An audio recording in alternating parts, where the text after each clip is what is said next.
যারা কাউকে হারিয়ে ডিপ্রেশনে আছেন, এই গল্পটা তাদের জন্য। একটা পাখি আল্লাহর কাছে বিচার দিচ্ছিল যে, আল্লাহ, আমি খুব কষ্ট করে আমার ঘরটা বানিয়েছিলাম, তুমি তুফান দিয়ে উড়িয়ে দিলে, কেন করলে? তখন আল্লাহর উত্তর বলল,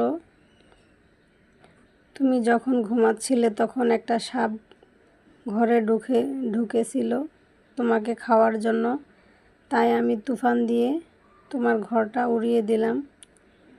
আল্লাহ আমাদের জীবন থেকে কিছু মানুষকে কেড়ে নেয় যেন তারা আমাদের ক্ষতির কারণ না হয়। হাতের তালু চুলকালে টাকা আসে নাকি যায়? ইসলাম কি বলে? প্রচলিত বিশ্বাস, ডান হাত চুলকালে টাকা আসে, বাম হাত চুলকালে টাকা যায়।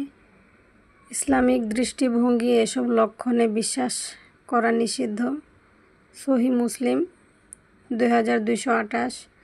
ভাগ্য নির্ধারিত হয় আল্লাহর ইচ্ছায়। সঠিক আমল, চুলকানি দেখলে আউযুবিল্লাহ পড়ুন আর আল্লাহর উপর ভরসা রাখুন। অন্ধবিশ্বাস থেকে দূরে থাকুন। আল্লাহ তাআলা আমাদেরকে হেদায়েত রাখুন। এই জিনিসগুলো আমরা প্রায় বিশ্বাস করি, আসলে আমরা কতটা ইসলামিক মাইন্ডে রাখি এটা আমাদের বোঝা উচিত। আসসালামু আলাইকুম, সবাইকে শুভ দুপুর।